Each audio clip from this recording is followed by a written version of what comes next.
ሰላም ጤና ይስጥልን የተከበራችሁ አድማጮች፣ ለዕለቱ ያስኩላችሁን መረጃዎች ላስደምጣችሁ። በቅድሚያም ዋና ዋናዎቹን በማስቀደም ጀምራለሁ። በሲዳማ ክልል ሰሜናዊ ሲዳማ ዞን በወንዶ ገነት ከተማ ሴቶች ቀሚስ እንጂ ሱሪ መልበስ የለባቸውም በሚል በሴቶች ላይ ጾታዊ ትንኮሳ መድረሱን ተከትሎ ጉዳዩ ሰፊ መነጋገሪያ ሆኗል። ከአካባቢው የደረሰንን መረጃ የማስደምጣችሁ ይሆናል። በሌላ መረጃ በሶማሌ ክልል ለሚገነባው የጎዴ ነዳጅ ማጣሪያ ፋብሪካ እንዲሁም የዩሪያ ማዳበሪያ ፋብሪካ መሰረት ድንጋይ መጣሉ ተገለጸ። እንዲሁ በመጨረሻ የምንመለከተው አድማጮች ኤለን መስክ በዓለም የመጀመሪያው ግማሽ ትሪሊየነር መሆኑ ተነገረ።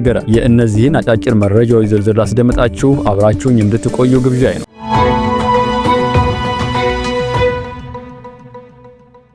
በሲዳማ ክልል ሰሜናዊ ሲዳማ ዞን በወንዶ ገነት ከተማ ሴቶች ቀሚስ እንጂ ሱሪ መልበስ የለባቸውም በሚል በሴቶች ላይ ጾታዊ ትንኮሳ መድረሱን ተከትሎ ጉዳዩ ሰፊ መነጋገሪያ ሆኗል። ይህንን የተመለከተ ተንቀሳቃሽ ምስል በማህበራዊ ሚዲያ ላይ የተጋራ ሲሆን በወንዶ ገነት ወረዳ የብልጽግና ፓርቲ አደረጃጀት ዘርፍ ኃላፊ የሆኑት አቶ እሸቱ ዳንኤል 6 ሰዎች በቁጥጥር ስር መዋላቸውን ለቢቢሲ ገልጸዋል። ሰብአዊ መብትን ስለጣሱ ክስ ይመሰረትባቸዋል ያሉት አቶ እሸቱ በከተማ ውስጥ ባለው የጫት ገበያ አካባቢ ትላንትና መስከረም 22 2018 ዓ.ም ወጣቶች የተሳሳተ መረጃ መነሻ በማድረግ የሴቶች ሱሪ ለማውለቅ በመሞከር ባደረጉ ጾታዊ ትንኮሳ ቀንደኛ ያሏቸውን ተጠርጣሪዎች በቁጥጥር ስር መዋላቸውን ገልጸዋል። ትናንትና ከሰዓት 11 ሰዓት አካባቢ ሱሪ የለበሱ ሴቶች አገኛችሁ አውልቁ ተብለናል በሚል ሴቶች ላይ ጾታዊ ትንኮሳ ያደረሱ ሲሆን በማህበራዊ ሚዲያ ላይ በተዘዋወሩ ተንቀሳቃሽ ምስሎች ላይ በታዳጊ ወንዶች የተከበቡ ሴቶች ሲሳደዱና ልብሳቸው በስለታማ ነገር ሲቀደድ ታይቷል። ታዲያ አቶ እሸቱ በማህበራዊ ሚዲያ በስፋት የተዘዋወረውን ተንቀሳቃሽ ምስል አስመልክተው በማህበራዊ ሚዲያ ቪዲዮ የተንቀሳቀሰችው ልጅ ማሳደድ ሲጀምሩ ህዝቡ ተከላካይ የሆነላት ሲሆን ልጅቷን እያሳደዱ ሱሪዋን ለማውለቅ ሲሞክሩና እንዲሁ ሱሪዋን ሲቀዱ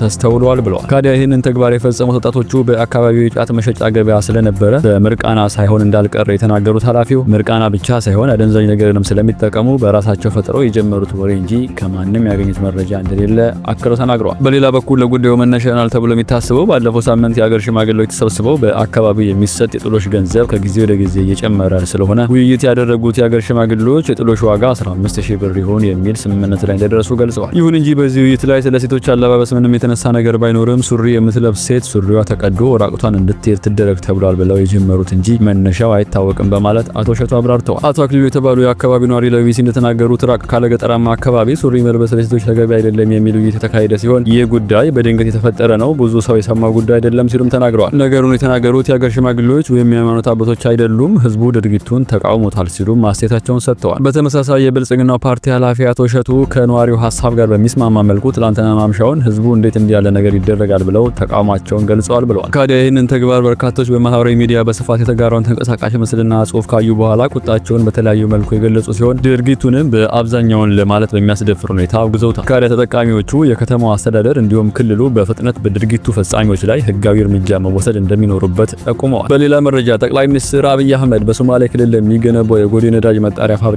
እንዲሁም የዩሪያ ማዳበሪያ ፋብሪካ መሰረት ድንጋይ መጣሉን አስታወቁ። በትላንትናው ዕለት ወደ ሶማሌ ክልል ያመሩ ጠቅላይ ሚኒስትር በፌስቡክ ገጻቸው ባሰፈሩት መልእክት ዛሬ ሐሙስ መስከረም 22 2018 ዓ.ም የሁለቱ ፋብሪካዎች ግንባታ መጀመሩን አብስረዋል። በክልሉ ይገነባል የተባለ የጎዴ ነዳጅ ማጣሪያ ሂላል ከተባለ የነዳጅ ስፍራ ድፍድፍ ነዳጅ እንደሚያወጣ እንደሚያጣራ እንዲሁም እንደሚያጠራቅም ገልጸዋል። የነዳጅ ማጣሪያ ፋብሪካው በአመት 3.5 ሚሊዮን ቶን ነዳጅ አምርቶ የማቅረብ አቅም እንዳለው በመልእክታቸው ያሰፈሩ ጠቅላይ ሚኒስትሩ ነዳጅ ማጣሪያ ፋብሪካውን የሚገነባው በጎልደን ኮንኮርድ ግሩፕ እንደሆነም ጠቅሰዋል። በሶማሌ ክልል አመታት የነዳጅና የተፈጥሮ ጋዝ ፍለጋ ሲያካሄድ የነበረው ጎልደን ኮንኮርድ ግሩፕ በካሉባና ሃይላላ ሳይቶች ሲያከናውን የነበረውን ፕሮጀክት መጀመሪያ ምዕራፍ ማጠናቀቁን የገንዘብ ሚኒስቴር በትላንትናው ዕለት አስታውቆ ነበር። ከገንዘብ ሚኒስቴር አህመድ ሺዴ ጋር የተገናኙት የጂሲኤል ግሩፕ ሊቀመንበር ቀጣዩ የኢንቨስትመንት ምዕራፍ እቅድና ገንዘብ ልወጣን በተመለከተ እንደተነጋገሩ ተገልጿል። እንዲሁ በቀጣይም ኩባንያው በነዳጅ ማጣሪያ ልማት እንዲሁም በድሬዳዋ ከተማ የብረት ማቅለጫ ማዕከል ምስረታ ላይ እንደሚሰማራ አስታውቋል ተብሏል። በተመሳሳይ በዛሬው ዕለት መሰረት የተጣለለት የዩሪያ ማዳበሪያ ፋብሪካ ደግሞ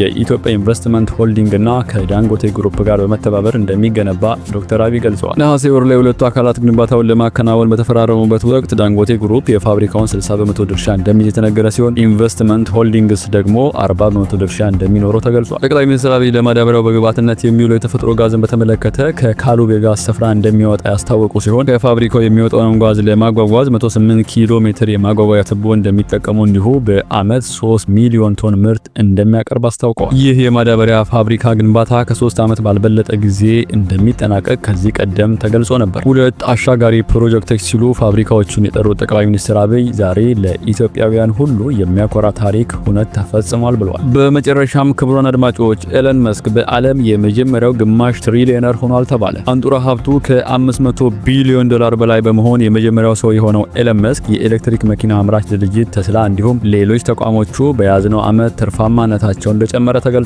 ትላንትና መስከረም 21 የፎርብስ የቢሊዮኖች ዝርዝር እንዳሳየው ከሆነ የመስክ ሀብት 501 ቢሊዮን ዶላር ደርሷል። አምና የመስክ ሀብት 499 ቢሊዮን ዶላር እንደነበረ የሚታወስ ነው። በፎርብስ የቢሊዮኖች ዝርዝር መረጃ መሰረት የኦራክል መስራች ላሪ ኤልሰን ሀብቱ ወደ 350.7 ቢሊዮን ዶላር የሚጠጋ ሲሆን የዓለም ሁለተኛው ቱጃር ነው። ባለፈው ወር የኦራክል ገበያ ድርሻ ከ40% መብለጡን ተከትሎ የኤልሰን ሀብት ከመስክ በጥቂት የላቀ እንደነበር ተገልጿል። ኦራክል የገበያ ድርሻው ከፍ ያለው አዲስ የክላውድ አሰራር በመዘርጋቱና የሰው ሰራሽ አስተውሎት አቅርቦት ስምምነቶችን በመፈራረሙ ነው። መስክ በተስላ ያለው ድርሻ 12% ሲሆን በያዝነው ዓመት የድርሻው መጠን መጨመሩ ተዘግቧል። ታዲያ ኤለን መስክ ከፖለቲካ ይልቅ ለተስላ ትኩረት መስጠቱን ተከትሎ ኢንቨስተሮቹ በድርጅቱ ያላቸው እምነት ከፍ በማለቱ ትርፋማነቱ እንደጨመረ ተነግሯል። የፕሬዝዳንት ዶናልድ ትራምፕ ወጪ ቆጣቢ ተቋም ዶጅ ውስጥ መስክ ይጫወት የነበረው ሚና ሲያስተቸው እንደነበረ የሚታወስ ነው። የተከበራችሁ አድማጮች ለሰዓቱ ብታደምጧቸው ያልኳቸው አጭር መረጃዎች ያደመጣችሁትን ይመስል ነበር። በድጋሚ እስከምንገናኝ በያላችሁበት የዓለም ዳር